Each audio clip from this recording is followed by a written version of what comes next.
So I've just arrived at Hassocks FC, talking to Hassocks Hotel Beacon Ground. So I am on the south coast at the minute. Well, I'm at a place called Hassocks, Hassocks,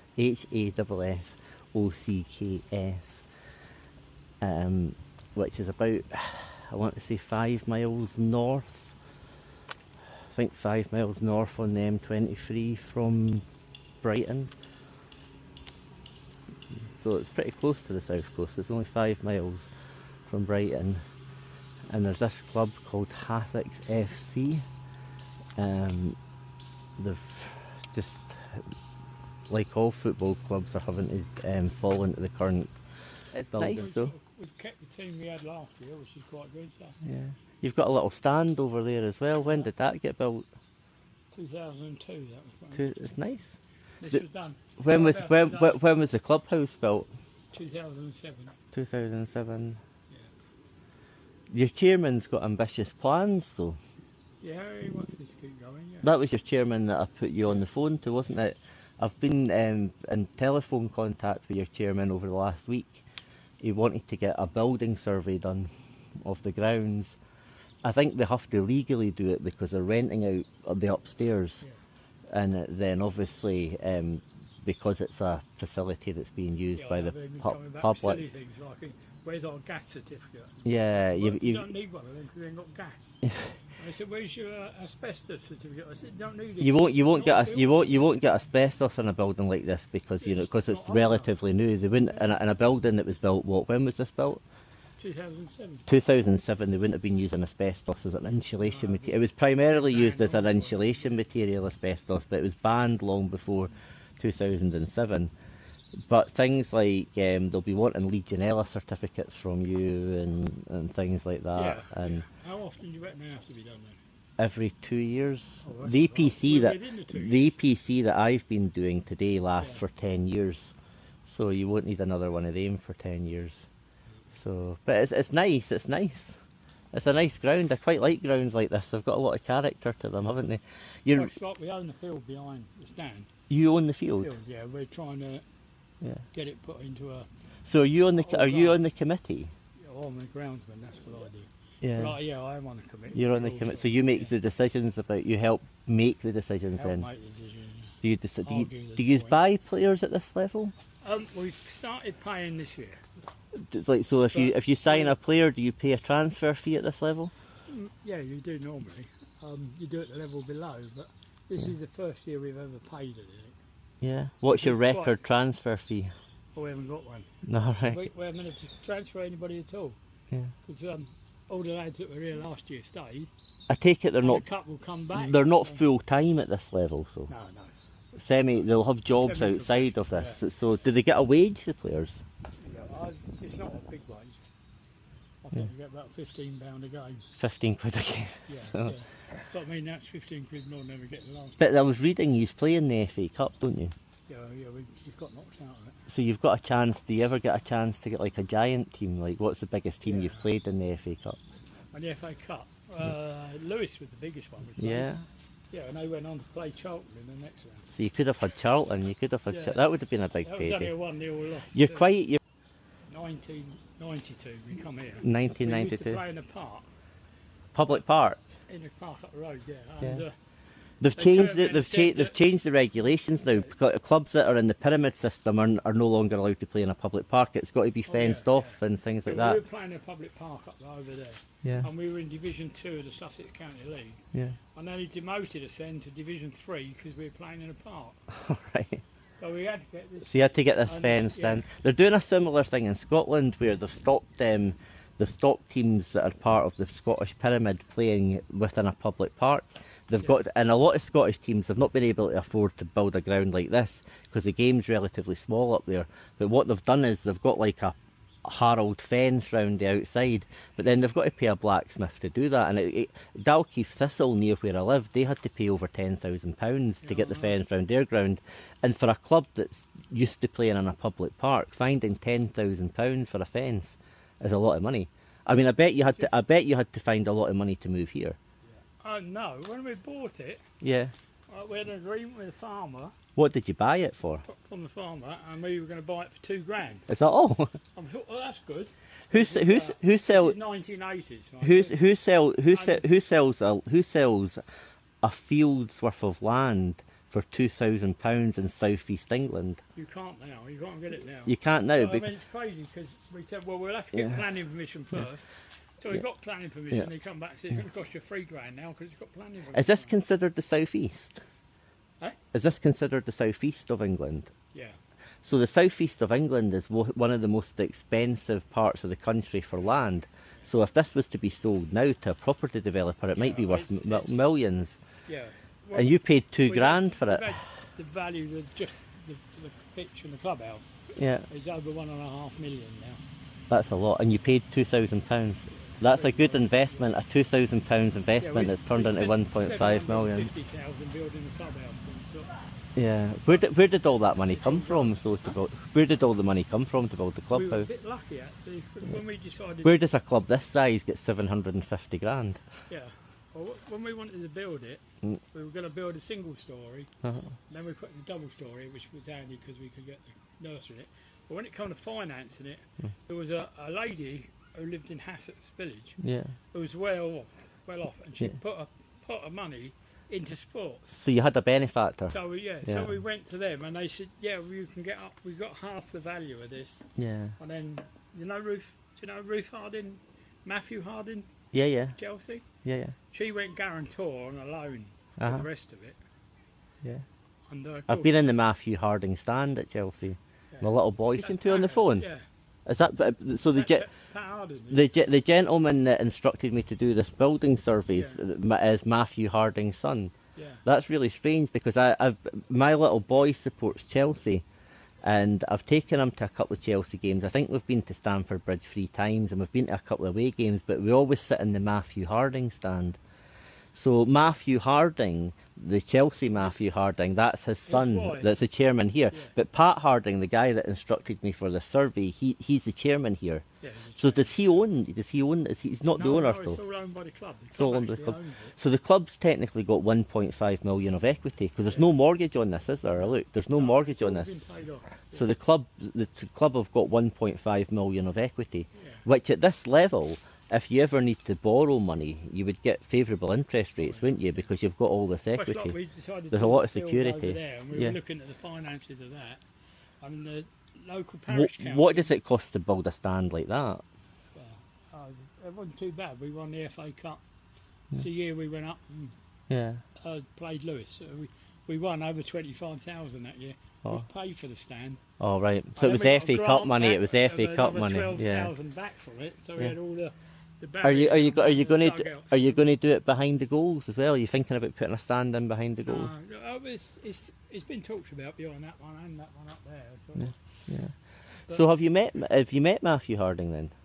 I knew him when he was alive. Yeah, no, but I mean that's what I mean. Did you meet him when he was alive? Oh, yeah. He,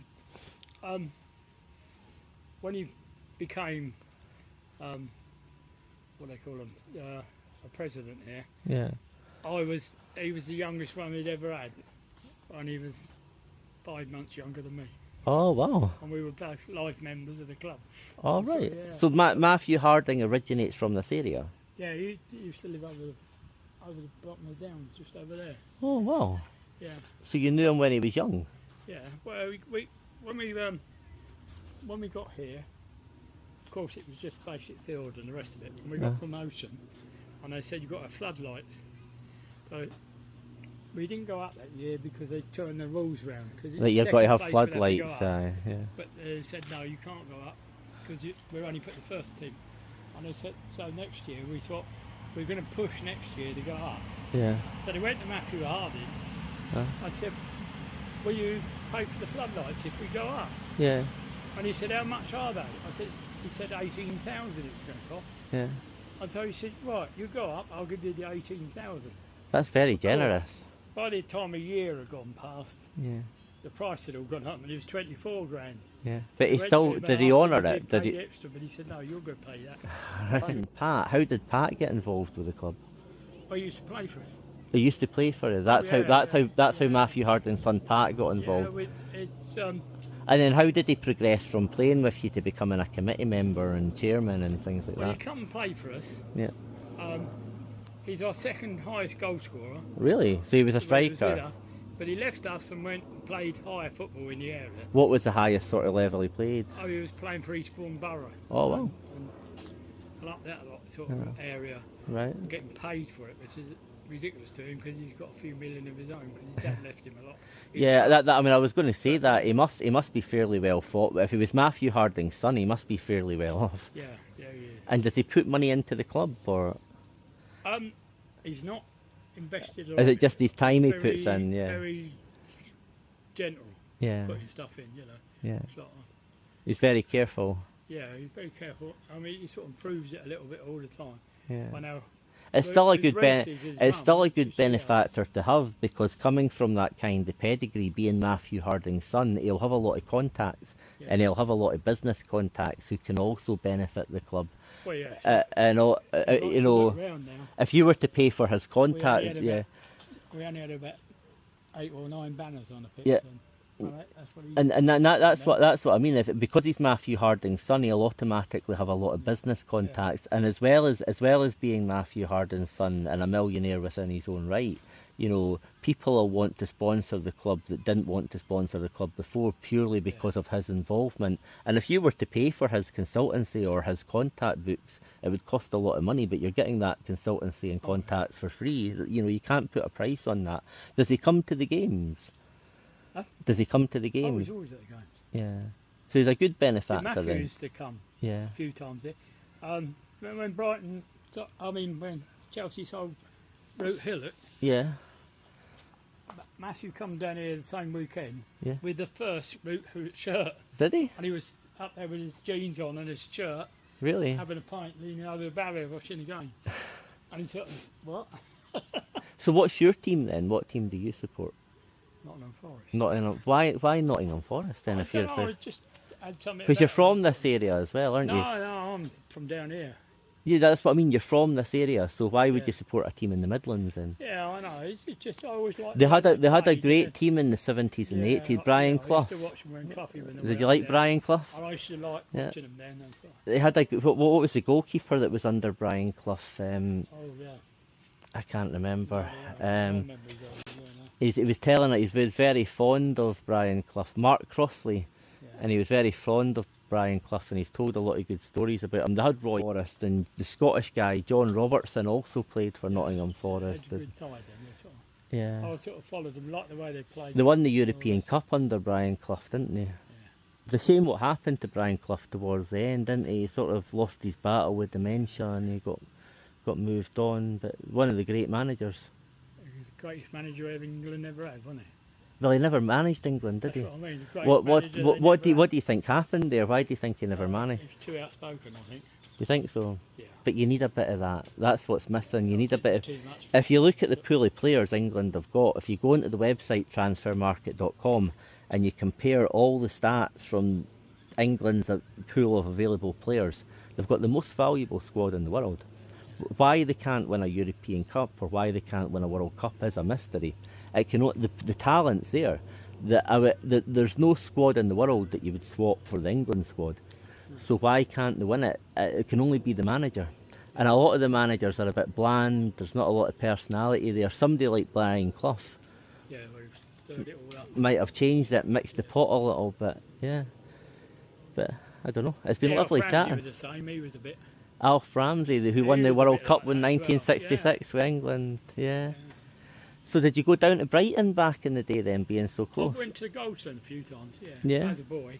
Yeah. My dad used to take me. I've been to the Amex Stadium. They've got a nice stadium down there. Yeah, I've been there for Sussex County Cup finals. They played Chelsea in the FA Cup back in February down at Brighton's Amex Stadium, and I took my little boy to the game.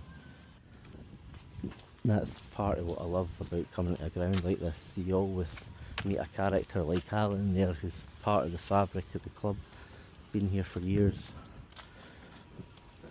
It's nice. Never realised I had such strong links to Chelsea. I'll need to tell Ben. Ben likes Chelsea.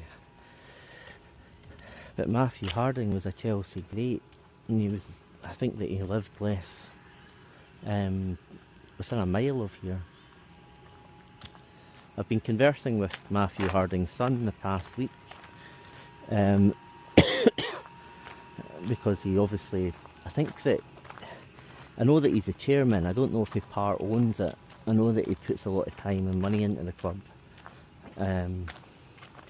He'll be a very wealthy man in his own right, being Matthew Harding's son.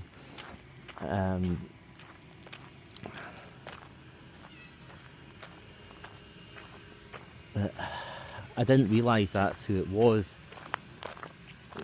He addressed himself in the emails and the text messages as Harding is his surname, but obviously you don't make the link. It's a relatively common surname in the south of England. There'll be a lot of people with the surname Harding, so just because someone's addressing himself as Harding, you wouldn't necessarily make the link. It's only really talking to the groundsman there that I learned exactly who it was that I've been conversing with. So I've been speaking with football royalty the past week without even realising it. I've been conversing with a millionaire the past week without even realising it. It's a long way to come to do a survey of a place like this, but it's quite well paid doing stuff like this. I'm starting to do a lot more commercial stuff. Started to learn that there's just a lot more money in it. I still continue doing the domestic stuff, but I reckon I'll do a lot more commercial because the money's like night and day. Double, triple the money. And this is obviously like the stand that they've built over here, which is nice. It's nice to see them showing a bit of ambition and want to progress. The reason they do things like this, obviously they've not got the crowds to fill a place like this, but the reason they still build stands that are beyond the capacity they need is they're hoping to progress into bigger leagues. And like I spoke about, the stadiums now needing to be fenced in. Leagues are putting down tougher and tougher requirements as you go up the pyramid, as you get like higher up into things like the national leagues, like the National League One and all of that, and the Championship. They've got very strict rules. A certain percentage of the ground's capacity has to be seated and covered. And they've obviously, when they're putting their money into building stuff like this, they're obviously showing ambition that they want to go higher. It's not to do with their capacity, because they've already got enough capacity to meet their demands. They're not building a stand like this to fulfil their capacity. They're doing it because they've got a bit of ambition and they want to go up the leagues. They said that they own the field next to the ground as well. These were two adjacent fields that they bought back in the 80s for £2,000, which is crazy when you think about it. It shows you how much property prices have went crazy since the 80s. You know, if you were to sell this nowadays, like the guy said, it would be worth millions. Could you imagine the number of flats that you could get here? And the flats, if you turned this into flats, the rent you'd be able to charge would be unreal, because you're only 5 miles from Brighton. So someone could live in a flat here and commute to Brighton. And in addition to that,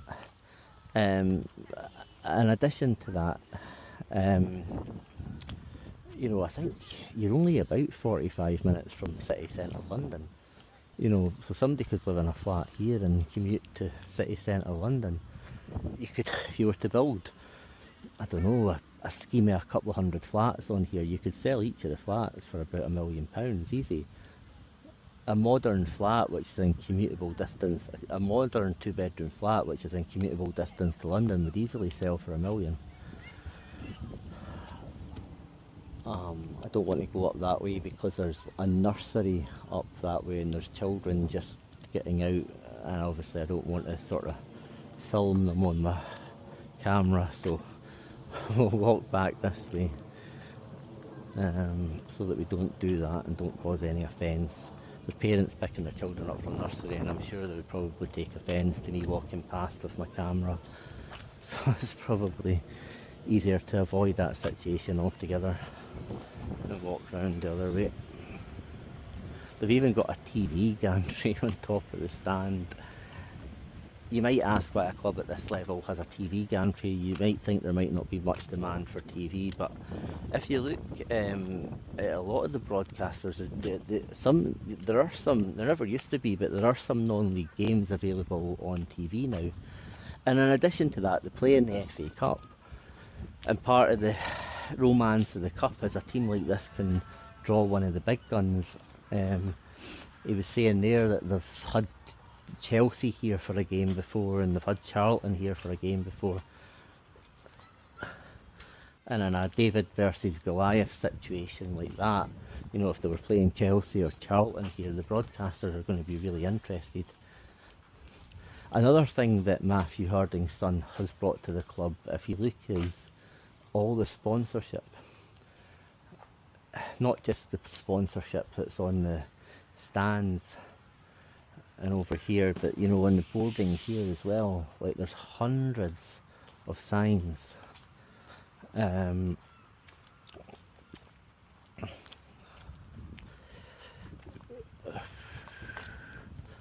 Hundreds of them. You know, a benefactor like that, it's not just their money and their time that they can bring to the club. A millionaire businessman, if you were to pay for his consultancy privately, it would cost you a fortune. But you know, he's given his consultancy to the club for free. And in addition to that, you know, I'm pretty certain that before he got involved with the club, a lot of these sponsors would not have been interested in sponsoring a little club like this.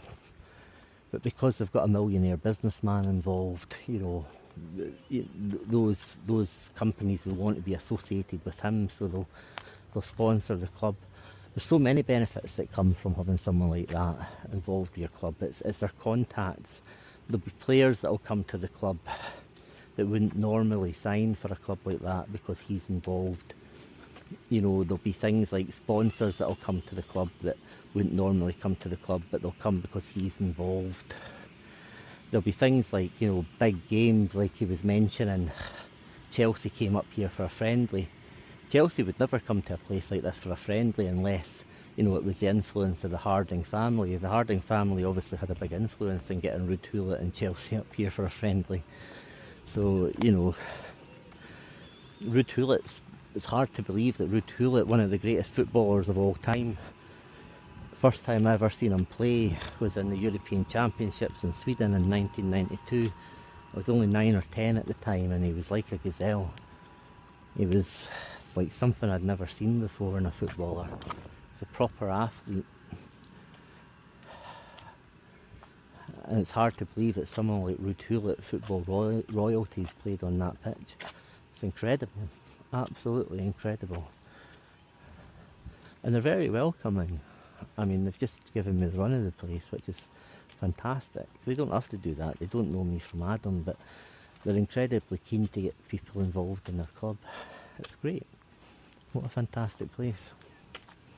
That was Hassocks FC, a football club just 5 miles outside of Brighton, with the backing of the football royalty, the Harding family. I'm sure with that sort of backing they'll move up the pyramid fairly quickly.